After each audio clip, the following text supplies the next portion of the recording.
तो क्या किसी वास्तु कंसल्टेंट की 21 करोड़ फीस हो सकती है? पहले तो वो सेलिब्रिटी वास्तु कंसल्टेंट है और उनको किसी सेलिब्रिटी डायरेक्टर ने उनको बुलाया कि उस घर में 2 नॉर्थ ईस्ट के टॉयलेट थे और एक साउथ वेस्ट की एंट्री थी, जिसकी वजह से आपने उनको मना कर दिया। तो आपने डायरेक्टर का तो किया नहीं, और उसी पॉडकास्ट के अंदर आप आम जनता के लिए क्या बोल रहे हैं कि नॉर्थ ईस्ट के टॉयलेट का सोल्यूशन सिर्फ 2 है कि या तो आप टॉयलेट को डिसमेंटल कर दीजिए या फिर आप घर चेंज कर लीजिए। आप डुअल फेस कैसे लेके आ रहे हैं? एक घर के अंदर सेम वास्तु दोष है, बट उसी फैमिली के अंदर एक बंदा राइज कर रहा है और एक बंदा बिल्कुल डिप्रेशन के अंदर, कोई काम ही नहीं है, उसके बाद बेरोजगार बैठा है। तो ये कैसे हो सकती है? तो रेपिस्ट हो गए और क्रिमिनल्स हो गए, टेररिस्ट हो गए, इनकी कुंडली के अंदर क्या ऐसा योग होता है भी इस पाथ के ऊपर चलने लग जाते हैं? वो मेरे कोई काम नहीं बन रहे, मैं एस्ट्रोलॉजर के पास गया, उसने मेरे को बोला भी ये तेरा ग्रह दोष है। अगर मैं तांत्रिक के पास जाऊंगा, वो बोलेगा भी तेरे रिश्तेदारों ने तेरे ऊपर काला जादू कर दिया। तो सच क्या है इसके? ऐसे भी है जिन्होंने कुंडली मैच की थी, बट आज के समय में उनके डिवोर्स भी हो रहे हैं और एक्स्ट्रा मैरिटल अफेयर भी हो रहे हैं। इसके बारे में आप क्या कहना चाहोगे? जो मैरिज डिवोर्स तक पहुंच चुकी थी, उन्होंने भी यही गलती की, नॉर्थ ईस्ट के अंदर कपल्स को कमरा दे दिया। तो क्या एस्ट्रोलॉजी लव की दुश्मन बनती जा रही है? तो मैंने कहा ये जो आपके पीछे से अभी गए, शायद वो आपके पित्र थे। कह रहे हाँ, कभी कभी ऐसा मुझे दिखता है, मुझे एहसास होता है इस चीज का। मैम, एस्ट्रोलॉजी की असली पावर जो है वो किसके अंदर है? प्लैनेट्स के अंदर है या जो एस्ट्रोलॉजर है उसकी मैनिपुलेशन स्किल्स के अंदर है? राम राम जी, सभी को स्वागत है आपका फिर से एक न्यू पॉडकास्ट के अंदर। दोस्तों, आज जो हमारे साथ गेस्ट पधारे हैं उनका नाम है निधि मैम। आज मैम बात करेंगे वास्तु के ऊपर। मैम एस्ट्रोलॉजर और वास्तु एक्सपर्ट है। आज जो टॉपिक के ऊपर बात होने वाली है दोस्तों, वो एक तरह से जो भी आज के समय में जो सोशल मीडिया के ऊपर वास्तु एक्सपर्ट्स हैं, वो जो बताते भी हम ऐसे काम करते हैं, इतनी ज्यादा फीस लेते हैं, तो उन सबका भांडा फोड़ने के लिए मैडम जी आए हैं विद प्रूफ के साथ भी कैसे लोगों को वो बेवकूफ बनाते हैं। तो दोस्तों अब शुरू करते हैं अपने पॉडकास्ट को। राम राम मैडम जी, स्वागत है आपका हमारे शो के अंदर। Ram Ram, thank you so much Rajat, thank you for having me here. It's actually very appreciable the kind of work that you are doing. Thank you ma'am. बहुत आपको ब्लेसिंग्स, डिवाइन ब्लेसिंग्स हमारी तरफ से। Thank you ma'am. कैसे हो ma'am? बढ़िया, एकदम सब सही चल रहा है? बिल्कुल, माता रानी की कृपा है। मैम, जैसे आप वास्तु भी काम करते हो, एस्ट्रोलॉजी का भी काम करते हो, आप थोड़ा अपना पॉइंट ऑफ व्यू बताओ। आपका पॉइंट ऑफ व्यू क्या है इस फील्ड को लेके? मेरा पॉइंट ऑफ व्यू ये है कि मैं ये समझती हूँ कि ऑकल्ट फील्ड बोला जाता है इसको। हाँ जी। ऑकल्ट जो है, आप उसको एक चीज समझिए कि जैसे कि ये एक ओशन है, जैसे समुद्र होता है, सभी नदियां उसमें जाकर मिलती हैं। हाँ जी। ऑकल्ट की बहुत सी स्ट्रीम है, राइट? जैसे कि ज्योतिष है, ज्योतिष विज्ञान हो गया, जैसे कि वास्तु हो गया, जैसे कि रेकी हीलिंग हो गया, जैसे कि आकाशिक रिकॉर्ड्स रीडिंग हो गया। इसी तरीके से बहुत सारी स्ट्रीम्स हैं।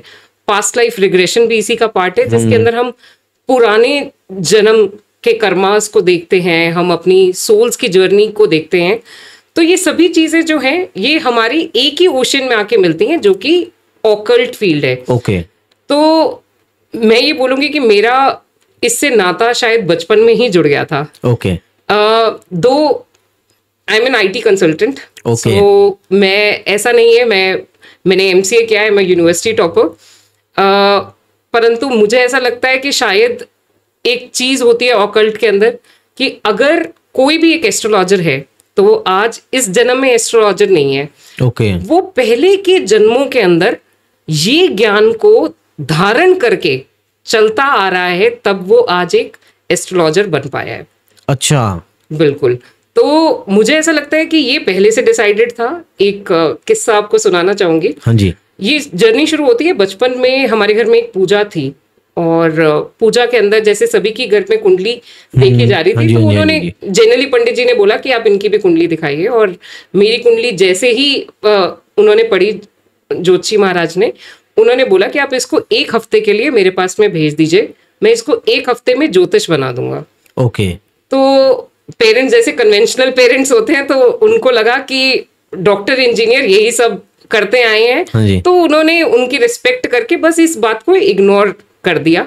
मगर मेरे दिमाग में शायद ये रजिस्टर हो गई, और यही रीजन है कि आज मैं यहाँ हूँ और आप मुझे जानते हो, और दुनिया की सेवा करना यही मेरा कर्तव्य है। Okay ma'am.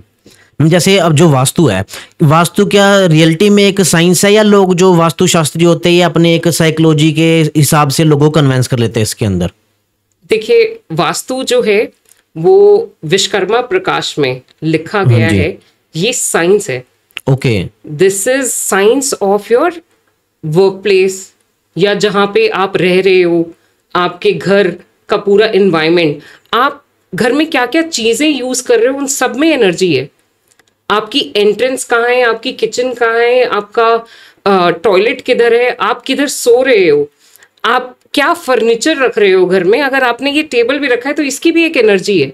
अच्छा, आपकी घर के इन सभी चीजों की एनर्जी जब मिलती है तो आप एक चीज बोलते हैं कि ये वास्तु हमारे घर का या हमारे वर्क प्लेस का ये वास्तु है। ओके, तो वास्तु साइंस है, इल्यूजन नहीं है, बट हाँ डेफिनेटली साइकोलॉजी के जितने भी मैटर्स हैं आप इससे सॉल्व कर सकते हो, मगर ये एक इल्यूजन बिल्कुल नहीं है। ओके मैम, जैसे अब वास्तु है, वास्तु का अगर किसी को भी बोलते हैं अपने घर का वास्तु करवा लो, तो उसका मतलब एक मेन ये माइंड के अंदर आती है चीज भी, अगर यहाँ पे किसी ने अगर किचन बना लिया गलत डायरेक्शन में बना लिया या टॉयलेट बना लिया तो उसको सिर्फ डिस्ट्रॉय करके अपना या तो रीन्यू करो। तो क्या वास्तु सिर्फ एक ही अपने जगह को इधर उधर से अल्टरना पलटने का ही काम करते हैं, इसकी कुछ और भी इंपॉर्टेंस है वास्तु की? नहीं, ये जितनी भी प्लेसमेंट है, पहले चीज तो हमें ये समझनी चाहिए कि वास्तु के अंदर आपकी कुछ बेसिक फंडामेंटल प्रिंसिपल्स हैं जो आपको विश्वकर्मा प्रकाश में भी मिलेंगे। ओके, जितने भी वास्तु शास्त्री हैं वो सभी बेसिक प्रिंसिपल्स मैं समझती हूँ कि जानते हैं। हाँ जी, आपके 5 एलिमेंट से आपका शरीर ड्राइव होता है, आपके इन्हीं 5 एलिमेंट से भगवान बने हैं। भगवान आप समझेंगे कि भगवान कौन है, भगवान पंच तत्व से बने हैं। अच्छा, भ मतलब भूमि, ग मतलब गगन, व मतलब वायु, और न का मतलब नीर। ओके, तो ये 5 तत्व जब आपके मिलते हैं तब आप कहते हैं कि कोई इंसान वर्क कर रहा है, या वास्तु जो है वो वास्तु पुरुष हैं। तो वास्तु पुरुष भी इन्हीं 5 एलिमेंट से बने हैं। अच्छा, तो वास्तु ऐसा नहीं है कि आपके लिए कि इधर उधर तोड़फोड़ करके ही चीजें सॉल्व की जा सकती हैं, बट हाँ कुछ चीजें ऐसी हैं जो कि आपके लिए, सभी लोगों ने सुना है कि जैसे कि नॉर्थ ईस्ट का ईशान कोण का जो टॉयलेट है वो आपके लिए सही नहीं है। अब ईशान कोण का जो टॉयलेट है वो वास्तु पुरुष का मस्तिष्क है। तो मस्तिष्क के ऊपर आप सोचिए कि जब आप शौचालय बनाते हैं तो किसी के भी अगर मुख पे शौचालय बनेगा तो कैसे रिजल्ट्स वो आपको देगा। तो जितना cancer, neurological disorder, psychological disorders जितने आते हैं वो मैक्सिमम कंडीशंस में ये देखा गया है कि वो नॉर्थ ईस्ट के टॉयलेट से आते हैं। तो कुछ एक बेसिक चीजें हैं जो कि चेंज नहीं होती हैं, जिनको डिस्ट्रक्शन से ही सॉल्व किया जा सकता है, मगर मैक्सिमम चीजें जो हैं आपकी वो रेमेडीज से सॉल्व हो जाती हैं, जो कि आप एक अच्छे वास्तु कंसल्टेंट से आप अगर संपर्क में आते हैं तो डेफिनेटली वो आपको आपकी कुंडली से आपकी कौन सी दिशा सही रहेगी, कौन सी दशा सही रहेगी किसी कार्य को करने के लिए, वो आपको उससे जोड़ेगा। फियर का मार्केट नहीं है ये। ओके, जो आज की दुनिया में जी, बहुत वास्तु कंसल्टेंट कर रहे हैं जी, मगर ये फियर मार्केट बिल्कुल नहीं है। ये आपके लिए ज्ञान है, विज्ञान है, जिसको हम सभी को समझना चाहिए और आगे बढ़ना चाहिए इससे। ओके जैसे आप बोल रहे हो वास्तु कंसल्टेंट है ना, और मैंने कुछ रील्स देखी थी, उसके अंदर एक वास्तु कंसल्टेंट है, उसने ऐसे बोल रखे है भी मेरी 21 करोड़ पेमेंट लेता हूं मैं, 21 करोड़ रुपए मेरी फीस है। तो क्या किसी वास्तु कंसल्टेंट की 21 करोड़ फीस हो सकती है? सर देखिए, मैं समझ पा रही हूँ कि आप कहाँ से आपका क्वेश्चन आ रहा है, मगर 21 करोड़ फीस होना, आप सोचिए कि इज इट रियलिस्टिक नंबर? क्या मतलब उन्होंने टैक्स भरा है? मेरा पहला क्वेश्चन, क्योंकि मैं पढ़ी लिखी हूं तो मेरा पहला क्वेश्चन ये है कि क्या उन्होंने टैक्स भरा है? अगर टैक्स भरा है इस चीज का तो क्या ये सिर्फ फीस है? ये फीस नहीं हो सकती है। हो सकता है कि उन्होंने किसी इंडस्ट्री का वास्तु किया हो, ग्रोथ के हिसाब से उन्होंने एक परसेंटेज फिक्स कर लिया हो कि इतना मेरा ग्रोथ रहे, अगर आपका मैं ग्रोथ कराता हूं तो आपका मेरा टेक इतना रहेगा इसके अंदर। तो ये फीस तो कहीं से नहीं है। शायद जो आपने पॉडकास्ट रेफर कर रहे हो वो मैंने भी सुना है, कुछ क्वेश्चंस मेरे भी थे उस टाइम पे, क्योंकि देखिए मेरे पास में उन्हीं जो वास्तु कंसल्टेंट है उनके बहुत से बच्चे आते हैं, ओके, जो कि अपने डाउट्स क्लियर करते हैं। मैं ये कहना चाहूंगी कि वो ये क्लेम करते हैं कि 100% मनी बैक देते हैं अगर Okay. हमारी कंसल्टेशन जो है किसी को सूट नहीं करती है या उसको ग्रोथ नहीं होती है। तो मैं पहले उनसे ये विनती करूंगी आपके पॉडकास्ट के माध्यम से कि प्लीज आप ये जो बच्चे हैं, उन्होंने बहुत मेहनत से पैसे जुटा के आपसे कोर्स लिया था, आप प्लीज उनकी जेन्युइनली पहले हेल्प कीजिए, उनको समझाइए कि एक्चुअली जो उनके जो डाउट्स हैं उनको क्लियर कीजिए, क्योंकि वहां पे ये आम कंसल्टेंट जो कि मेरे जैसे कंसल्टेंट हैं, आई वुड से, उनके पास आते हैं और उनसे पता करते हैं कि ये चीजें कैसे सॉल्व होनी है, ये डिफेक्ट को कैसे हम एड्रेस करें, इसकी क्या रेमेडी होगी। तो पहली चीज तो हमें ये समझनी चाहिए कि उन्होंने ये बोला कि एक सेलिब्रिटी कंसल्टेंट है, वो वास्तु कंसल्टेंट है, और वो क्या करते हैं कि एक डायरेक्टर का उन्होंने रेफरेंस लिया कि एक डायरेक्टर ने उनको बुलाया। पहले तो वो सेलिब्रिटी वास्तु कंसल्टेंट है और उनको किसी सेलिब्रिटी डायरेक्टर ने उनको बुलाया वास्तु करने के लिए। अब वो ये कहते हैं कि उस घर में 2 नॉर्थ ईस्ट के टॉयलेट थे और आपने उनको, और एक साउथ वेस्ट की एंट्री थी, जिसकी वजह से आपने उनको मना कर दिया कि मैं आपके घर का वास्तु नहीं कर सकता हूं, मेरे प्रिंसिपल्स के अगेंस्ट है। ठीक है, तो आपका एक प्रिंसिपल सेलिब्रिटी वास्तु कंसल्टेंट है आप, और सेलिब्रिटी के लिए आप ये बोल रहे हैं कि मैं आपके घर का वास्तु नहीं कर पाऊंगा क्योंकि आपके ये दोष है। तो आपने डायरेक्टर का तो किया नहीं वास्तु, आपने मना कर दिया। और उसी पॉडकास्ट के अंदर आप आम जनता के लिए क्या बोल रहे हैं कि नॉर्थ ईस्ट के टॉयलेट का सॉल्यूशन सिर्फ 2 हैं कि या तो आप टॉयलेट को डिसमेंटल कर दीजिए या फिर आप घर चेंज कर लीजिए। आप डुअल फेस कैसे लेके आ रहे हैं? आप आम जनता के लिए जो अपनी हार्ड अर्न्ड मनी है उसको उनको वेस्ट करने को कह रहे हैं, जबकि उन्होंने दशा चेक ही नहीं की। आप गलत दशा में अगर आप टॉयलेट को तोड़ देते हैं तो आपको नहीं पता है कि आप कितनी नेगेटिव एंटिटीज को, कितनी नेगेटिव एनर्जीज को इनविटेशन दे रहे हैं। तो इसलिए एक होलिस्टिक ज्ञान होना, I would say, is very important for any astro vastu consultant. But हाँ, मैं ये भी जानती हूं कि वास्तु कंसल्टेंट बहुत है, सेलिब्रिटी वास्तु कंसल्टेंट है, मगर उनको एस्ट्रोलॉजी का ज्ञान कम है और उनको इस ज्ञान को बढ़ाना चाहिए, क्योंकि जो आम जनता है जो उनकी रील को स्क्रॉल कर करके देख रही है वो बहुत मुश्किलों में पड़ जाती है जब वो एक गलत दशा के अंदर एक ऐसा डिसीजन ले लेती है जो उनकी लाइफ के लिए बहुत ही थ्रेटनिंग हो जाता है। अब ऐसे ही मैं आपको एक केस बताती हूँ, मेरे पास में आया ऐसी कोई व्यक्ति, यमुनानगर से व्यक्ति था, और उसने क्या किया, उसने अपना गलत दशा के अंदर, राहु की अंतरदशा में, उसने अपना टॉयलेट जो है वो डिसमेंटल कर दिया, यही रील स्क्रॉल करके। अब उसी टाइम पे उसकी जॉब चली गई, उसकी मदर की हेल्थ इतनी डिटोरेट हो गई, उसको नेगेटिव एंटिटीज नजर आने लगी घर के अंदर। अच्छा, तो आप ये सोचिए कि उसकी तो पूरा शायद जीवन का सार, उसकी जो पूरी जमा पूंजी थी वो खराब हो गई, उस नौकरी से उनका घर चल रहा था वो चली गई। तो जब भी हम ऐसा कोई रील देखते हैं या फिर इवन हम कोई रील ऐसी बनाते हैं, तो एस्ट्रो वास्तु कंसल्टेंट्स के लिए भी ये चीज है कि आप प्लीज डिस्क्लेमर डालिए, आप जनता को अवेयर कीजिए। आप फियर फैक्टर जनरेट तो कर रहे हैं, मगर आप उसको ये नहीं देख रहे हैं कि आप मेडिसिन भी दे रहे हैं उसकी या नहीं। आप ये सोचिए कि गलत दशा में उस बंदे ने जो किया उसका क्या आउटकम हुआ। तो इसलिए मेरी ये रिक्वेस्ट है आपके पॉडकास्ट के माध्यम से कि ऐसा ज्ञान अगर आप देते हैं तो प्लीज आप विद डिस्क्लेमर दीजिए कि कौन सी दशा में उनको क्या करना है, उनके साथ जुड़िए।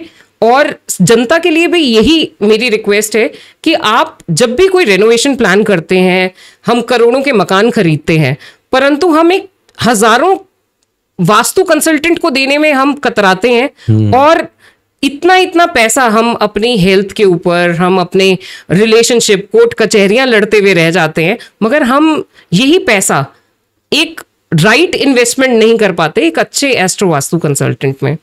तो ये मेरा रहेगा सर। ओके मैम, जैसे उन्होंने ऐसे बोला भी मेरी 21 करोड़ रुपए वो है फीस है ना, तो अगर ऐसे ही अगर सबकी फीस होने लगी तो जिनके पास पैसे ही नहीं है तो वो अपना वास्तु कैसे करवा पाएंगे? सर बिल्कुल सही बोला आपने कि वो वास्तु कैसे करा पाएंगे। देखिए, सबसे इम्पोर्टेंट चीज जो है वास्तु के अंदर वो समझने की ये है कि 3 आपको मैं ऐसे टिप्स देके जाती हूँ यहाँ पे, हाँ जी। जो कि आपने अगर सॉल्व कर लिया तो कि सभी जनता के लिए बहुत बेनिफिशियल हो जाएगा।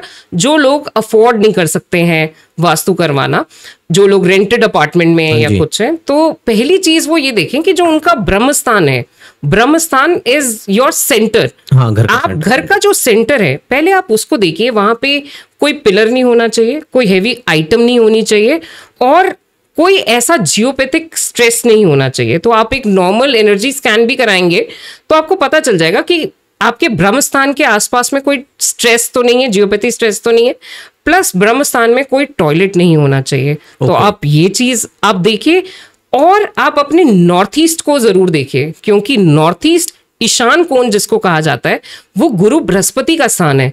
आप Okay. उसको एकदम ओपन और एक क्लीन जोन की तरह लीजिए। तो नॉर्थ ईस्ट आपका सॉल्व हो गया, और एक आपका साउथ वेस्ट।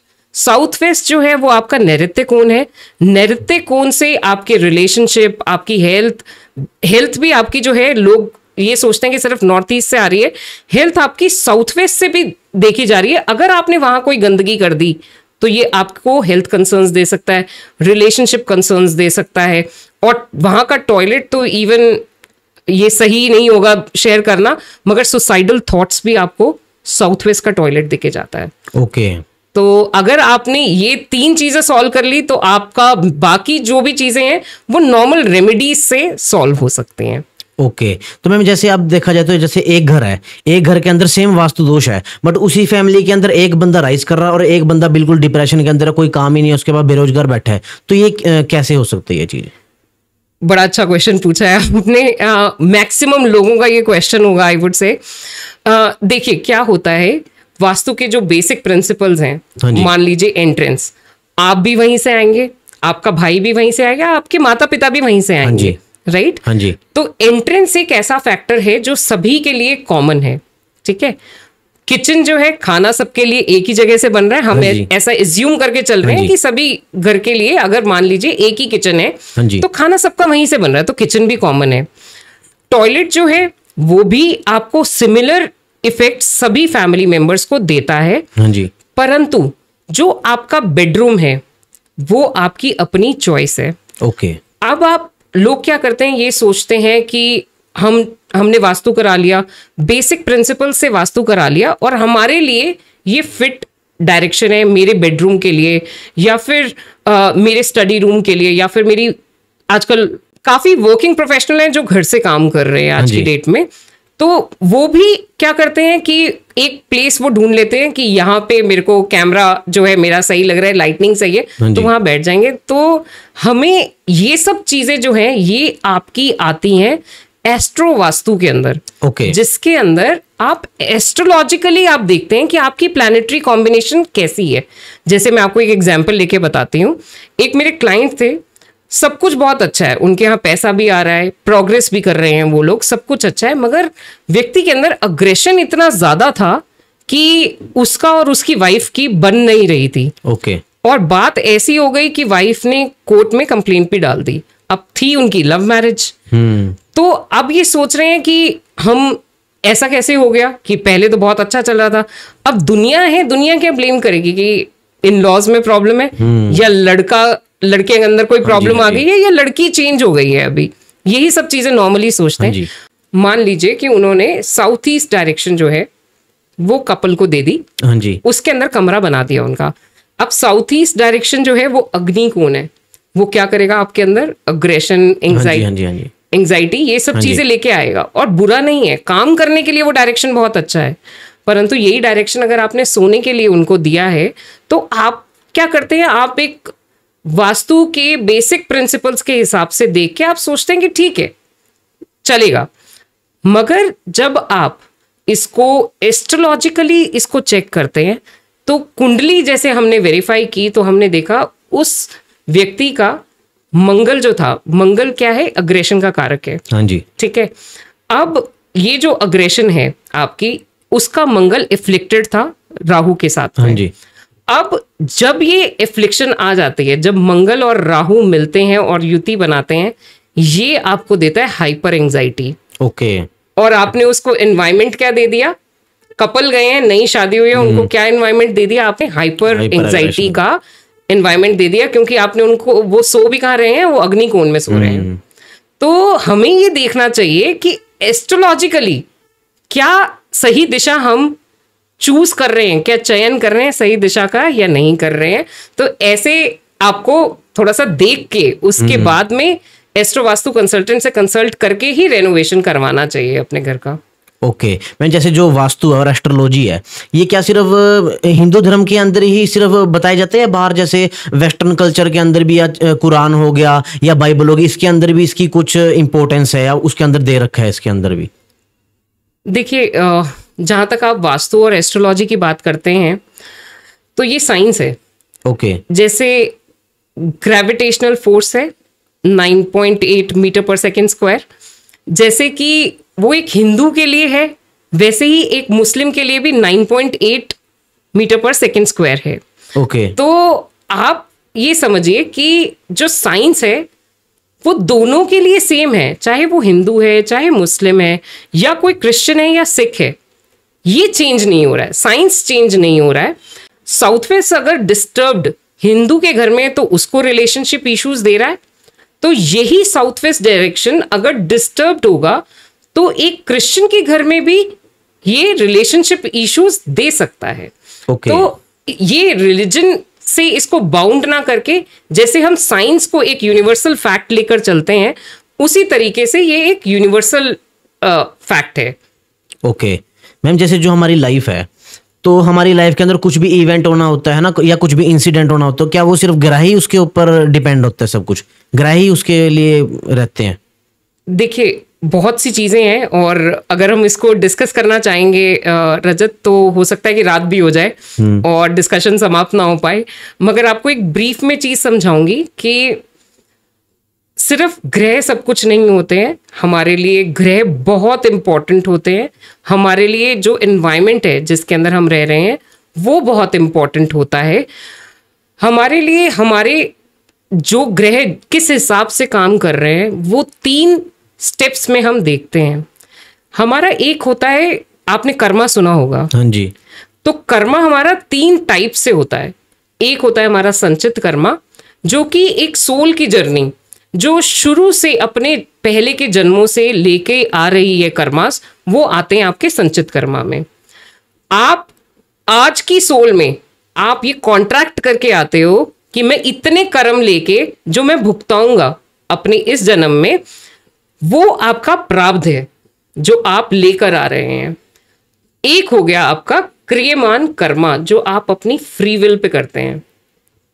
तो फ्री विल जो है वो आपके संस्कार ड्राइव करते हैं, वो आप किस तरीके के एनवायरनमेंट में रह रहे हैं वो ड्राइव करता है, कहाँ सो रहे हैं, कहाँ उठ बैठ रहे हैं।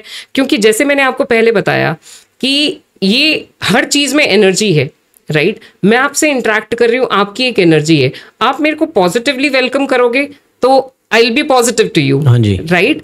आप कोई भी नेगेटिव अगर वो करते हैं और मेरा ऑरा अगर वीक है तो डेफिनेटली वो इम्पैक्ट करता है। तो सब कुछ ग्रह नहीं करते हैं, आई वुड से कि मिश्रण है ग्रह का, एनवायरनमेंट का, आपके अपने ऑरा का। तो ये तीनों ही एलिमेंट्स जो हैं, और फिर ऊपर से हमारे जो कर्मा हैं, वो बहुत बड़ा रोल प्ले करते हैं इन सभी चीज़ों को, एनवायरनमेंट को, आपके ग्रहों को और आपके ऑरा को इम्पैक्ट करने में। ओके मैम, जो रेपिस्ट हो गए और क्रिमिनल्स हो गए, टेररिस्ट हो गए, इनकी कुंडली के अंदर क्या ऐसा योग होता है भी इस पाथ के ऊपर चलने लग जाते हैं वो? देखिए, जैसे मैंने अभी बात की कर्मा की, रजत, आपके पूर्ण जन्मों के जो कर्मा हैं वो कुछ डिसाइड करके आपके लिए एक मैप बनाते हैं कुंडली का। मेरे पास में अभी तक कोई कुंडली नहीं आई है किसी ऐसे क्रिमिनल की, परंतु मैं आपसे ये बोल सकती हूँ कि कुंडली क्या है, आपके लिए एक मैप है, राइट? जैसे हम गाड़ी में कहीं निकलते हैं तो हम मैप ऑन करके चलते हैं, राइट? गूगल मैप ऑन किया या एप्पल मैप ऑन किया और हम चलते हैं, राइट? स्टीयरिंग तो हमारे कंट्रोल में है ना, कि हम कौन सी दिशा में उसको मोड़ के ले जाएंगे। तो यही फ्री विल उनके पास भी होती है, क्योंकि उनका क्रियमान कर्मा होता है। अगर आपने अहमदाबाद का प्लेन क्रैश का हाँ जी, हाँ जी, आपने हाँ जी। देखा हो, तो सभी बहुत एस्ट्रोलॉजर्स ने और सभी लोगों ने इस पे टिप्पणी की कि मंगल केतु की युति की वजह से ये हुआ, हाँ जी। ये एक इंसिडेंट हुआ। एक व्यक्ति जो 11A सीट पे था हाँ जी, वो बचा वो भी बच सही। गया। हाँ जी। ठीक है, तो क्या सभी की ग्रह चाल ऐसी सी चल रही थी? क्या सभी के कर्मा ऐसे से ही थे? तो और जो 11A सीट पे बैठा हुआ था व्यक्ति, क्या उसके कर्मा डिफरेंट थे? हाँ, जो गोचर है उसके हिसाब से जो इम्पैक्ट बाकी लोगों के ऊपर आया, क्योंकि ये गोचर जो है ये आपकी लाइफ में पैटर्न डिसाइड करता है कि अभी आप क्या एक्सपीरियंस करेंगे। आप अगर मेरी इसी के ऊपर इंस्टाग्राम पे एक रील है, अगर आप उसको देखें डिटेल में तो आपको पता चलेगा, हमने ऑरा स्कैनर के थ्रू ये चेक भी किया कि उन सभी व्यक्तियों की क्या मौत अभी लिखी थी जो मर गए उस इवेंट में। तो हाँ, उनकी मौत इस टाइम पे लिखी थी क्योंकि ट्रांजिट ऐसा था। मंगल केतु की युति बन रही थी। मंगल क्या है? अग्रेशन है। केतु क्या है? बर्न है, कट है, आपके लिए डीलिंकिंग है। तो ये युति बन रही थी और जिसकी कुंडली पे वो इम्पैक्ट आया वो कहीं ना कहीं सफर किया है। आप देखिए कैसे कैसे हीनियस क्राइम हो रहे हैं, तंदूर कांड। जैसे अभी एक केस हमने असम का भी देखा। तो ऐसे ऐसे काम हम सोच रहे हैं कि लड़कियां करके जा रही हैं, ये किस वजह से है? तो युति की ये वजह। सब इम्पैक्ट जो है, गोचर का इम्पैक्ट, एस्ट्रोलॉजिकल इम्पैक्ट आपकी कुंडली के ऊपर कैसे काम कर रहा है और आप कैसे डिसीजन ले रहे हो उस टाइम पे, ये सब उस पे डिपेंड करता है। तो आपका क्रियमान कर्मा भी है, आपका प्रारब्ध भी है और आपका संचित कर्मा भी है जो आपके साथ जुड़ के चल रहा है। जैसे जो अहमदाबाद के अंदर प्लेन क्रैश हुआ था, उसके अंदर ऐसे बताते हैं जो 11A सीट थी ना, उसके ऊपर ही व्यक्ति बचा था, बाकी सारे मर गए थे। तो इसको न्यूमरोलॉजी से लोगों ने कनेक्ट कर दिया भी 11A सीट जो थी ना वो न्यूमरोलॉजी के अंदर पावरफुल नंबर बताते हैं। तो क्या ये रियलिटी है या सिर्फ लोगों ने व्यू बनाने के चक्कर में ये रीले बनाई है न्यूमरोलॉजी के ऊपर? रजत, अगर ऐसे ही 11A वाला बच गया तो 22A वाला क्यों नहीं बचा? 33A वाला क्यों नहीं बचा? ये सब बकवास है और ये सब व्यू बनाने के लिए लोग कर रहे हैं। तो प्लीज लोगों के मरने के ऊपर आप ऐसी चीजें मत लेकर आइए। डेफिनेटली कुछ ना कुछ ऐसी डिवाइन पावर थी, आई वुड से, जो उस व्यक्ति को उस सिचुएशन से निकालकर इमीडिएटली नेक्स्ट सिचुएशन में लेके गई। क्योंकि एक सेइंग है, there is a distance of miles between cup of tea and your lips. तो वो आप सोचिए कि इसमें कितना बड़ा डिस्टेंस होगा कि इतनी भीषण आग थी ये, जिसके अंदर कोई नहीं बच पाया और एक व्यक्ति बच गया। तो डिवाइन पावर है ये और प्रणाम है उस पावर को, और सभी के साथ रहे हमारे। मैम जैसे आपने इसका न्यूमरोलॉजी का बताया भी, लोगों ने व्यू के लिए ऐसी चीज की है, तो मैंने कई वीडियोस ऐसी भी देखी है जिसके अंदर बताया जा रहा है भी भगवत गीता वहां पे प्लेन क्रैश के अंदर हर एक चीज जल गई थी बट भगवत गीता नहीं जली। इसके ऊपर आपका क्या पॉइंट ऑफ व्यू है? आई थिंक भगवत गीता भी वहीं थी जहां पे बाकी लोगों का लगेज भी था। हाँ जी। And it is towards the lower part of the compartment. Okay. तो लगेज भी बचा है, भगवत गीता भी बची है। भगवत गीता इसलिए भी बची है कि डिवाइन पावर्स हैं, परंतु मुझे शायद अपनी जितने भी ऑडियंस है सबको ये, हम सबको जानना चाहिए कि डिवाइन पावर्स हैं, प्लैनेटरी पोजीशंस हैं, सब कुछ है, मगर साइंस भी है। हाँ जी। वो lower part of the compartment में थी और लगेज भी बचा है और वहीं पे भगवत गीता भी बची है। तो डेफिनेटली भगवत गीता है तो डिवाइन पावर्स डेफिनेटली थी, मगर वहीं पे ही लगेज था। हो सकता है वो किसी के हाथ में होती और वो व्यक्ति भी बच जाता। और मैम जैसे मतलब आपका कहने का मतलब ये है जो प्लेन का जो ऊपर वाला सरफेस था उसमें जो चीजें थी वो सारी जल चुकी है ना, और जो नीचे का एरिया था वो नहीं जला है ना, क्योंकि वो सरफेस के ऊपर था और बाकी जो सारी चीजें थी उसके ऊपरली साइड की थी, तो बाकी सारी चीजें जल गई और भी अदर सामान जो है वो रिकवर हुआ है ना। उसी के बीच में, उन्हीं चीजों के बीच में भगवत गीता होगी और वो भी बच गई, है ना। ओके, मतलब इसको डिवाइन भी बोल लेंगे और थोड़ा साइंटिफिक हिसाब से भी सोचेंगे। बिल्कुल, सभी एंगल से समझना हमारे लिए बहुत जरूरी है। ओके, क्या मैम वास्तु से स्प्लिट पर्सनैलिटी डिसऑर्डर हो सकता है? हाँ रजत, अच्छा क्वेश्चन है ये। स्प्लिट पर्सनालिटी डिसऑर्डर क्या है? ये एक साइकोलॉजिकल डिसऑर्डर है। हाँ जी। और इसको साइंस के माध्यम से भी देखा जा सकता है, मेडिकल साइंसेस से। इसको वास्तु के एंगल से समझने का क्या एंगल है वो भी समझते हैं। देखिए आपको ये एग्जाम्पल लेके ही बताती हूँ। हरियाणा का एक केस था, हाँ जी। जिसके अंदर वेस्ट नॉर्थ वेस्ट की एंट्री थी, और क्योंकि ये साइकोलॉजिकल स्पेक्ट्रम डिसऑर्डर ही है, तो मैं आपको एक एग्जांपल लेके बता रही हूँ कि वेस्ट नॉर्थ वेस्ट की उनकी एंट्री थी। घर के अंदर सभी को डिप्रेशन था, क्योंकि ये जो वेस्ट नॉर्थ वेस्ट की एंट्री है, ये आपकी यहाँ पे पहले कोप भवन बना करते थे। महलों में जितने लोग होते थे, ऐसा राजा बोलते थे कि रानी आज नाराज है और वो कोप भवन में है। हाँ जी। तो कोप भवन में क्या था? कोप भवन में लोग अपने इमोशंस को वेंट आउट करते थे। ओके। अब आप यही चीज सोचे कि जब आप इसकी एंट्री बना देते हैं तो आपके लिए वो कैसे काम करती है। सभी व्यक्तियों को वहां पे डिप्रेशन हो गया। उनका जो मेल मेंबर था, उसकी 10 मेडिसिन प्रिस्क्राइब्ड थी पर डे। अच्छा। उनके नॉर्थ ईस्ट में भी टॉयलेट था, जो कि इस प्रॉब्लम को क्रोनिक तो बना ही रहा था। अब इनको ये भुगतते हुए 10 साल हो गए, मगर उनको सॉल्यूशन कोई नहीं मिल रहा था, क्योंकि कंटिन्यूअस हर रोज आप सोचिए कि 10 गोली कोई व्यक्ति लेता जा रहा है, उसका कैसा मेंटल स्टेट हो जाएगा। तो उन्होंने हमें कांटेक्ट किया, हमने उनके घर गए, हमने उनका वास्तु चेक किया, हमने पूरा ग्रिड किया, और हमें पता चला कि उनकी एंट्रेंस जो है वो वेस्ट नॉर्थ वेस्ट की है, जो उनका टॉयलेट है वो नॉर्थ ईस्ट का है। हमने उनकी घर की रेमेडीज की। उनके 15 दिन में कॉल आता है कि आप वास्तु शास्त्री नहीं है, आप मैजिक करती हैं। तो मैंने बोला मैं मैजिक नहीं करती हूँ, मैं सिर्फ वास्तु के जो प्रिंसिपल्स हैं उन्हीं को ही अपना के और उन्हीं को अप्लाई करके मैं लोगों की सेवा करती हूँ। तो उन्होंने बोला कि हमारी 10 दवाई वो लेते थे हर एक दिन, और उनकी वो एक दवाई पे वो आ गए।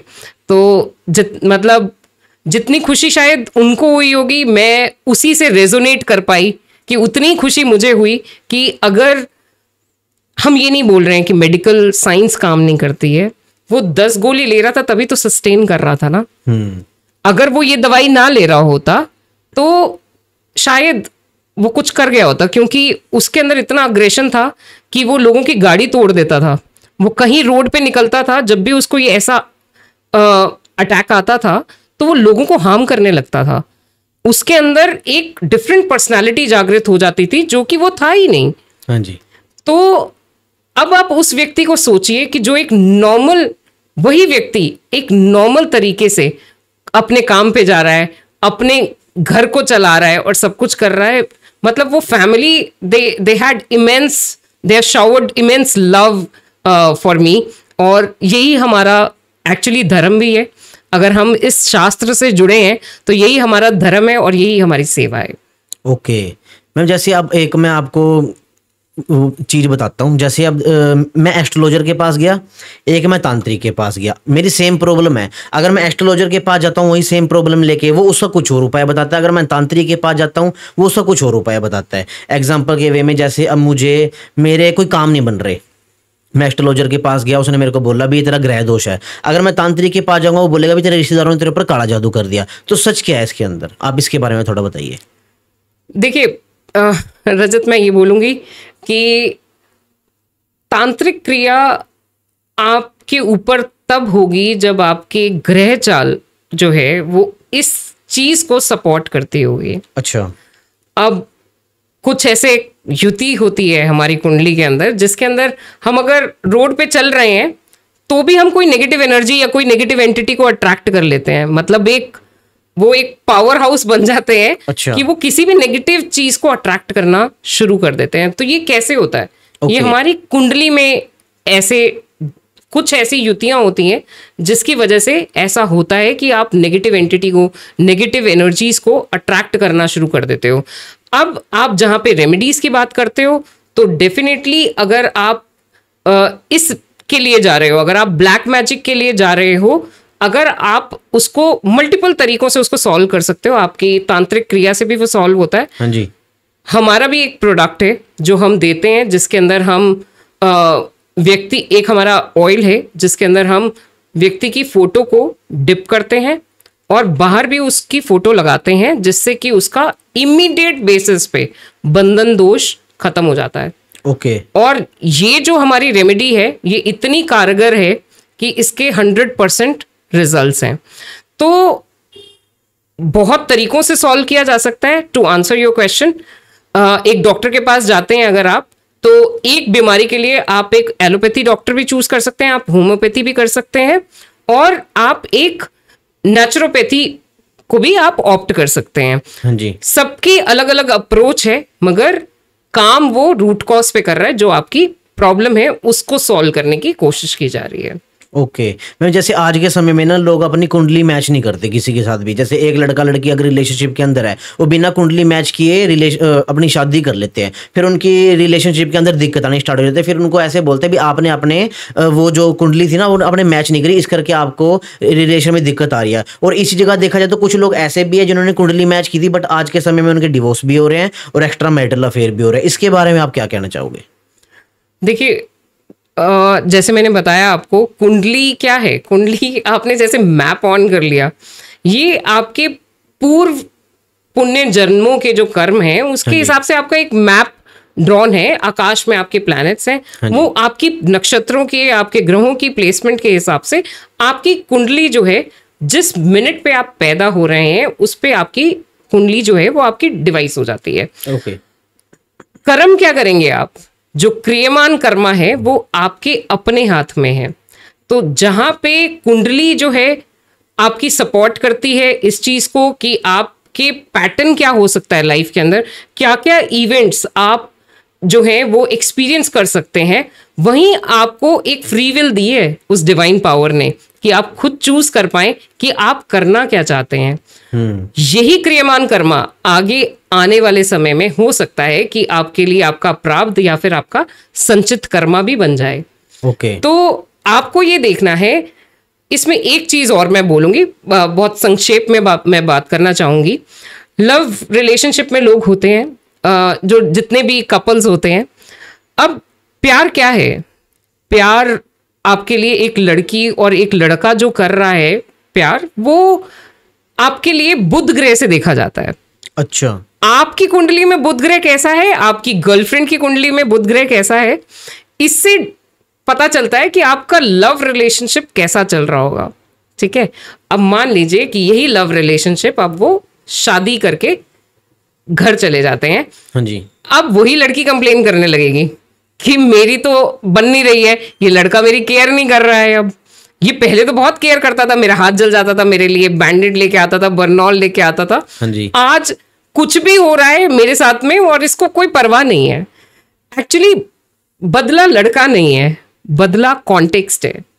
वही लड़का जब आप लव रिलेशनशिप में थे तो वो बुध ग्रह से देखा जा रहा था, आज जब आप उसको पति मानने लगती हैं तो वो मंगल से देखा जाता है। अब मंगल की प्लेसमेंट आपकी कुंडली में कैसी है? मान लीजिए वो किसी एफ्लिक्शन में है, मान लीजिए मंगल और केतु की युति किसी लड़की की कुंडली में है। अब मंगल और केतु की युति, मंगल है एंजाइटी, अग्रेशन, केतु क्या है? डिटैचमेंट। आपके लिए डीलिंग कर देगा आपको केतु। तो वो उससे तो पूछिए, वो लड़का अपने लिए भी अटैच्ड नहीं है। ऐसा नहीं है कि वो आपके लिए अटैच नहीं है। अब आज आपका पति हो गया तो आज आपके लिए अटैच नहीं है, वो हो सकता है कि वो अपने साथ भी अटैचमेंट नहीं है, वो अपने काम में, अपनी सब चीजों में इतना सक्रिय हो। तो चेंज क्या हो रहा है? पर्सपेक्टिव चेंज हो रहा है। इसमें कहीं ना कहीं कभी कभी एनवायरमेंट का भी चेंज आ जाता है, जैसे हमने डिस्कस किया। कभी कभी क्या होता है कि लड़की की शादी होती है, हम लोग घर को रेनोवेट करते हैं। घर रेनोवेशन में मान लीजिए कि आपने एक कमरा बनाया और नॉर्थ ईस्ट डायरेक्शन में आपने कपल्स को, जो न्यूलीवेड कपल है, उसको कमरा दे दिया। अब ये नॉर्थ ईस्ट डायरेक्शन जो है गुरु बृहस्पति का स्थान है। ठीक है, आप इसमें शुक्र की ऊर्जा को लेके अगर आएंगे तो रिलेशनशिप चल ही नहीं सकती है। ओके।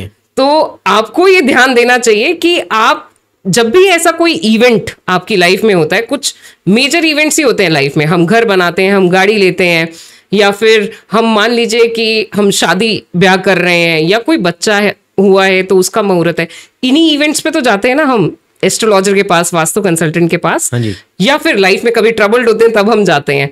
तो इन इवेंट्स पे अगर हम एक अच्छा एस्ट्रो वास्तु कंसल्टेंट चूज करते हैं, हाँ जी। तो डेफिनेटली वो आपकी लाइफ को अलाइन करता है आपके गोल्स के साथ में। ओके। तो ये जो आप डिवोर्स के केसेस, हमने ऐसे बहुत से केसेस देखे हैं। अभी एक हाल फिलहाल में चंडीगढ़ का केस था, जो मैरिज डिवोर्स तक पहुंच चुकी थी, उन्होंने भी यही गलती की, नॉर्थ ईस्ट के अंदर कपल्स को कमरा दे दिया। उनका इमीडिएटली कमरा शिफ्ट करते ही उनके जितने केसेस थे और ये सब चीजें सूझबूझ से सब चीजें संभल गई। वो लड़की भी आराम से रहने लगी, सबका प्रेम भी उनके साथ में बन गया। तो और लड़के के साथ में भी उनको कोई प्रॉब्लम नहीं है अब नहीं है, अब नहीं है। तो ये चीजें होती हैं कि हम एनवायरमेंट और जो हमारे ग्रह चाल है, ये बहुत बड़ा रोल प्ले करती है हमारे लिए। चंद हजार रुपयों के लिए हम रिलेशनशिप इतनी खराब कर देते हैं, कोर्ट कचहरी में इतने पैसे दे देते हैं, हेल्थ इतनी खराब कर लेते हैं अपनी। तो ये सब चीजें हमें नहीं करनी चाहिए। मैम जैसे कुंडली मैच करने के चक्कर में ना पेरेंट्स ना अपने सन का या अपनी डॉटर की ना रिलेशनशिप को ब्रेक करवा देते हैं ना, भी आपकी कुंडली मैच नहीं हो रही। तो क्या एस्ट्रोलॉजी लव की दुश्मन बनती जा रही है? एस्ट्रोलॉजी लव रिलेशनशिप की दुश्मन नहीं है रजत। ओके। आप किस दृष्टिकोण से उसे देख रहे हैं वो डेफिनेटली एक फैक्टर लेके आता है, परंतु हमारे लिए जो सबसे ज्यादा काम करता है वो है कर्मा अलाइनमेंट। जब हम अपने कर्मों के साथ में अलाइंड होके अपने प्लैनेटरी कॉम्बिनेशंस के साथ में जुड़ के जब हम काम करते हैं, तो ये जो रिलेशनशिप इश्यूज हैं, ये सब चीजें, ये सब कोई मतलब नहीं है इनका। क्योंकि कुंडली मिलान जो है वो आपको एक बेसिक एलिमेंट्स बताता है कि आपकी और दूसरे व्यक्ति की एक दूसरे से बनेगी या नहीं बनेगी, एक पैटर्न डिसाइड करता है। मगर जो हमारा डेली का कर्मा है, जो वो हमारा किससे आ रहा है, वो हमारे अपने संस्कारों से आ रहा है, हमारी अपनी फ्री विल से आ रहा है, हमारे अपने क्रियमान कर्मा है जिससे कि वो ड्राइव होता है। तो इन सब मिथ में नहीं पड़ना चाहिए हमें। बिल्कुल एस्ट्रोलॉजी जो है वो सपोर्ट करती है। भगवान कृष्ण जो है वो वर्ल्ड्स यूनिवर्स के बेस्ट एस्ट्रोलॉजर हैं। तो आप सोच सकते हैं कि उनकी भी शादी हुई है, परेशानियां उनके जीवन में भी आई हैं। इसको इस मापदंड से परे रखते हुए डेफिनेटली एक पैटर्न ऑफ इवेंट्स एस्ट्रोलॉजी देता है, मगर किसी का रिश्ता तोड़ना ये एस्ट्रोलॉजर का काम नहीं है। और ऐसे अगर कोई फेक चीजें चला रहे हैं तो उनको नहीं चलाना चाहिए, क्योंकि कुछ लोग बहुत सीरियसली अपने रिलेशनशिप को कैरी फॉरवर्ड करना चाहते हैं। तो आप उनको कैसे बताते हैं कि उनको कैसे अपनी लाइफ को आगे लेके चलना है, ये बहुत जरूरी है। ओके। तो मैम जैसे अगर किसी की लव रिलेशनशिप के अंदर कोई दिक्कत आ भी रही है, तो क्या एस्ट्रोलॉजी से उसको ठीक किया जा सकता है? जैसे अगर किसी की कुंडली मैच नहीं हो रही है, तो क्या उनकी शादी हो जानी चाहिए या नहीं होनी चाहिए? देखो, मैंने ऐसी बहुत सी कुंडलियां देखी हैं रजत, जिसके अंदर उनका एक भी दिन साथ में रहना नहीं बनता था। और मेरे ही नोन है वो, तो मैं आपको इसलिए बता सकती हूँ। और इतना हार्मोनियस रिलेशनशिप उनका चल रहा है जिसकी कहने की कोई बात नहीं। तो जरूरी नहीं है, एक पैटर्न और एक इवेंट डिसाइड हो रहा है। आप अपना कर्म कैसा कर रहे हो उसके लिए वो एक एस्ट्रोलॉजर को बताना चाहिए कि आपको ये इवेंट्स आ सकते हैं, इस टाइम पे आएंगे, आप अपनी रिलेशनशिप को कैसे हैंडल करो, कैसे उसको बेहतर बना सकते हो। छोटी छोटी चीजें हैं ये नहीं कि नदी में कुछ डाल दिया, आज कुछ कर लिया। आप अपने कर्मा से अलाइन करो। जब आप अपने कर्मों से अलाइन करोगे तब आपको पता चलेगा कि जीवन कितना सरल और कितना मधुर है। डेफिनेटली प्रॉब्लम सभी के लाइफ में आती हैं, भगवान कृष्ण की भी लाइफ में आई थी। यदुवंश पूरा उनका चला गया था। तो मगर ऐसा नहीं है कि कुंडली जो है, कुंडली ने उनको डरा दिया, क्योंकि वो तो खुद ही एक एस्ट्रोलॉजर है। तो उनसे बड़ा एस्ट्रोलॉजर तो कोई भी नहीं है। तो ऐसा नहीं है कि कुंडली आपको डराती है या कुछ करती है, मगर हाँ, कोई फेक प्रोपेगेंडा में नहीं पड़ना चाहिए। और अगर आपको ऐसा डाउट हो तो एक अच्छे एस्ट्रो वास्तु कंसल्टेंट को दिखाएं, या फिर आप एक काम कीजिए कि आप 2 या 3 लोगों से ओपिनियन लेके तब डिसीजन लें, क्योंकि ये लाइफ का बहुत बड़ा डिसीजन होगा। ओके। तो मैम आपके पास कोई हॉरर एक्सपीरियंस है? कभी आपने एक्सपीरियंस किया हो, या किसी घर के अंदर आप चेकिंग करने गए हो बट दोष कोई नहीं है, बट वहां पे नेगेटिव एनर्जी इतनी ज्यादा हैवी हो रखी है ना, बस घर बर्बाद होने की कगार पे है उनका? ऐसे बहुत से इवेंट्स हैं, तो कुछ मैं share सोच कीजिए। रही हूँ कि आपको कौन से वाला बताऊं। आपको घर जाके क्या मैं आपको ऐसा इवेंट बताती हूँ हाँ जी। जो मेरे साथ में वर्चुअली हुआ। हाँ जी। मतलब मैं एक कंसल्टेशन कॉल में हूँ ओके। और मैं उनसे एस्ट्रोलॉजी डिस्कस कर रही हूँ, उनके चार्ट्स डिस्कस कर रही हूँ। और जैसे ही मैं चार्ट्स डिस्कस कर रही थी उनके, तो मुझे ऐसा लगा कि एक शैडो एकदम से उनके पीछे से गई, क्योंकि हम वीडियो अच्छा, कॉल पे थे। हाँ जी। तो मुझे लगा कि ऐसे शैडो सी गई और मुझे लगा कि कोई होगा जो पीछे से कोई जा रहा होगा उनके और उसकी शैडो पड़ रही होगी वहां पे। तो मैंने उसको एक बार इग्नोर किया। उसके बाद में कॉन्वर्सेशन आगे बढ़ी, मुझे पता चला उस व्यक्ति की जॉब चली गई है और 3 दिन पहले उसने अपना टॉयलेट जो है वो रिमूव कर दिया है। ओके। और उसने अपने ही हाथों से रिमूव कर दिया वो अच्छा। टॉयलेट। बात करते करते पता चला, मैंने उससे पूछा कि आपको किसी ने पहले बताया कि आपकी कुंडली में पितृ दोष है? हाँ जी। तो उस व्यक्ति ने बोला, हाँ मुझे पता है, मैं खुद ही एक एस्ट्रोलॉजर हूं। तो मैंने बोला, आप पहले तो आप एस्ट्रोलॉजर हैं और आप मेरे से कंसल्टेशन लेने आए हैं, तो कोई बात नहीं, हमने विचारों को साझा ही किया। हाँ जी। तो मैंने उनसे पूछा कि ओके, तो आप बताइए कि आपने खुद नहीं देखा कि आपकी कुंडली में पितृ दोष है? तो उन्होंने बोला कि नहीं, मेरे पितृ मेरे को ब्लेसिंग देने के लिए आते हैं। तो मैंने कहा, ये जो आपके पीछे से अभी गए शायद वो आपके पितृ थे? कह रहे हाँ, कभी कभी ऐसा मुझे दिखता है, मुझे एहसास होता है इस चीज का। तो करते करते जब मैंने उनकी कुंडली स्टडी की, एक्चुअली रजत क्या होता है कि कुंडली हमारे सामने आती है, ये किसी की भी कुंडली आए वो हमारे लिए एक मैप बन जाता है। हाँ जी। हम घर को भी एनालाइज कर पाते हैं कि आपके घर का टॉयलेट किधर होगा। ओके। इमीडिएटली मैंने उसको बोला कि आपके साउथ वेस्ट के अंदर टॉयलेट है और सेप्टिक टैंक भी वहीं होगा। तो उसने बोला, मतलब वो गया अपना, जैसे जैसे मैंने उसको गाइड किया तो उसने बोला हाँ मेरे साउथ वेस्ट में टॉयलेट है। तो कह रहे मैंने उसका कमोड भी निकाल दिया 2 दिन पहले। ओके। मैंने बोला, कह रहे और तब से मुझे क्या हो रहा है कि मुझे ना एनर्जी फील हो रही है, मुझे दिन में भी कुछ ना कुछ दिख जाता है। तो मुझे तो लगा कि मेरे दादाजी मुझे ब्लेसिंग देने आ रहे हैं। तो मैंने बोला, ये दादाजी ब्लेसिंग नहीं देने आ रहे हैं कि जो तुमने टॉयलेट उखाड़ा है बिना नॉलेज के, हाँ जी। ये आपकी राहु की अंतर्दशा चल रही थी और आपने इसमें टॉयलेट निकाल दिया है। ओके। तो ये आपको एनर्जी इम्बैलेंस कर रही है। तो बहुत मुश्किल से उनको सामान भिजवाया, पहले उनकी एनर्जीज उनके घर के अंदर बैलेंस की, हमारे कुछ रिचुअल्स रहते हैं वो सब परफॉर्म किए, और उसके बाद में उनके घर में हम वास्तु करने के लिए गए। और वास्तु करने गए तो भी चलते चलते बहुत ऐसे इवेंट्स हुए जिसमें एनर्जीज हमें रोक रही थी, मगर आज की डेट में काफ़ी चीज़ें उनकी सॉर्टेड है लाइफ के अंदर। हमारी अभी भी संपर्क में है हम, क्योंकि अब हम दोनों ही एस्ट्रोलॉजर्स हैं तो दोनों एक दूसरे से बात करते रहते हैं। तो काफ़ी हद तक उनकी चीज़ें सॉल्व हो चुकी हैं और आगे भी अब उनको अपॉर्चुनिटीज़ भी आ रही हैं, जल्दी उनकी नौकरी भी लग जाएगी।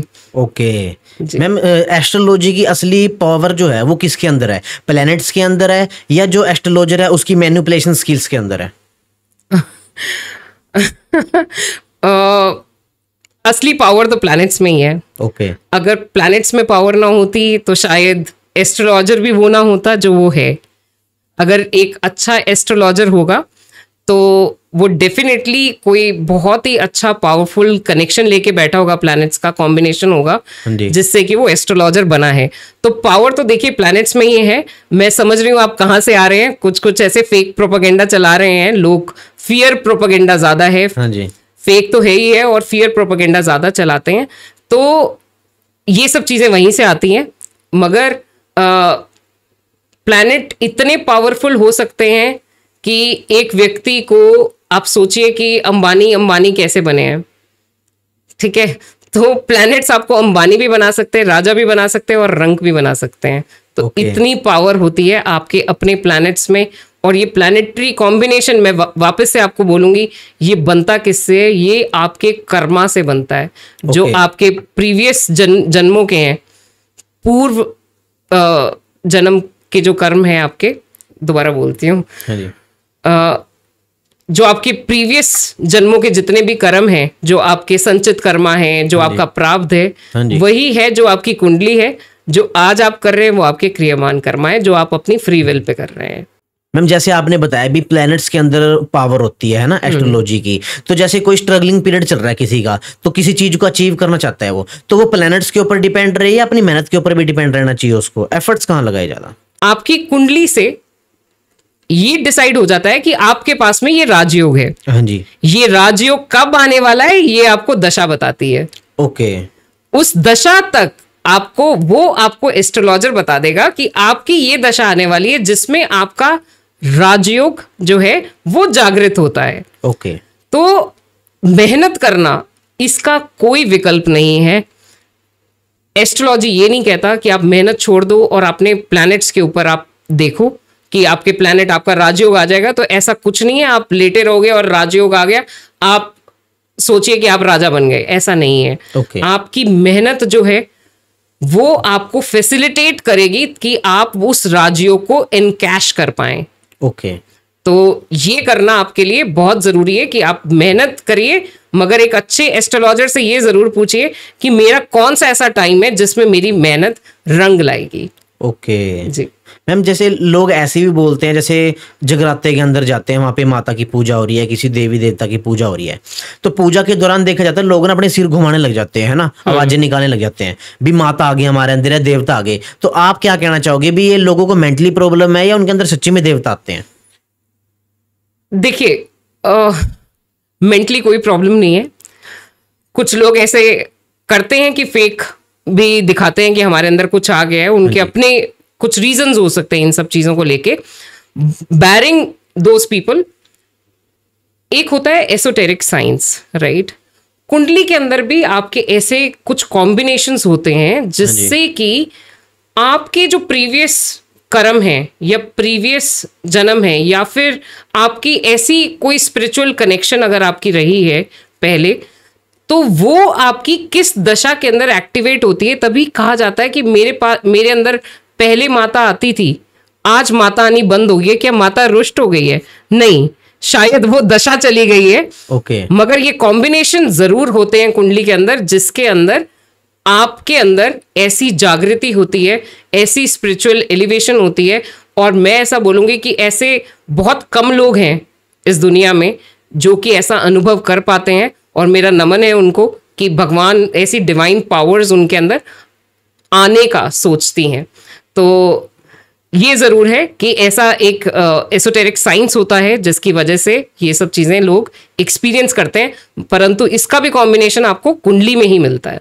मैम जैसे हमने आज बहुत सारी बात करी, आपने वास्तु से रिलेटेड बताया, एस्ट्रोलॉजी से रिलेटेड बताया, और जो आज के समय में जो इंस्टाग्राम के ऊपर और यूट्यूब के ऊपर अपने आप को ज़्यादा बड़े आचार्य बताते हैं ना, भी मेरी इतनी फीस है, या एक अलग से एक अपना साइड बनाना चाहते हैं, तो आपने काफ़ी सारी चीज़ें बताई। जाते जाते मैम आप कुछ गोल्डन टिप्स देना चाहोगे ऑडियंस को?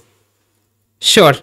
मैं आपसे ये कहना चाहूंगी कि देखिए, एक एस्ट्रोलॉजर को कोई भी अफोर्ड कर सकता है। मैं ऐसा बोलूंगी, कोई भी मध्यम वर्ग का अगर व्यक्ति है तो किसी भी एस्ट्रोलॉजर को वो अफोर्ड कर सकता है। अगर किसी का अपना मकान है तो उनको एक अच्छे एस्ट्रो वास्तु कंसल्टेंट के पास जरूर जाना चाहिए, क्योंकि कोई भी मकान आज की डेट में करोड़ों से कम का नहीं है। ठीक है, 1-2 करोड़ की लैंडेड प्रॉपर्टीज हैं। अगर फ्लैट भी आजकल 2 करोड़ से कम में नहीं मिल रहे हैं, तो अगर लैंडेड प्रॉपर्टी देखेंगे तो वो बहुत एक्सपेंसिव हो जाता है। हाँ। अगर आप इतना बड़ा डिसीजन लेके इतना पैसा इन्वेस्ट कर रहे हैं, तो एक राइटफुली शुरू से एक अच्छे एस्ट्रो वास्तु कंसल्टेंट के पास जाएं, उनसे संपर्क करें। हाँ जी। और आप अपना आर्किटेक्चर वैसा ही बनवाएं जैसा कि आपकी कुंडली, आपके गोल्स और आपके वास्तु के हिसाब से आपको अलाइन करता हो। ओके। तो जब आप ये करेंगे तो आपके लिए आपकी ग्रोथ भी होगी, आपकी हेल्थ, वेल्थ, सब कुछ आपको अबंडेंस में मिलेगा, रिलेशनशिप स्ट्रांग रहेगी। और मैं तो यही कहती हूँ कि माता रानी सब पे कृपा बनाए रखे। Thank you so much ma'am, आप यहाँ पे आए और आपने इतनी काफ़ी चीज़ें लोगों को बताई।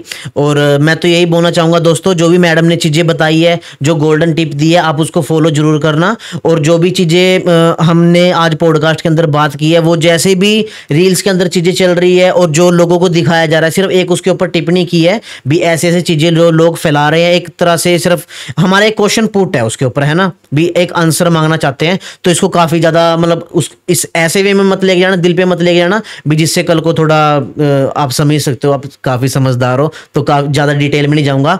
Thank you so much ma'am, आप यहाँ पे आए और आपने काफी सारी चीजें बताई। तो दोस्तों कैसा लगा आपको पॉडकास्ट, जरूर बताना। मिलते हैं आपके साथ नेक्स्ट पॉडकास्ट के अंदर, तब तक के लिए राम राम। राम राम मैडम जी। राम राम।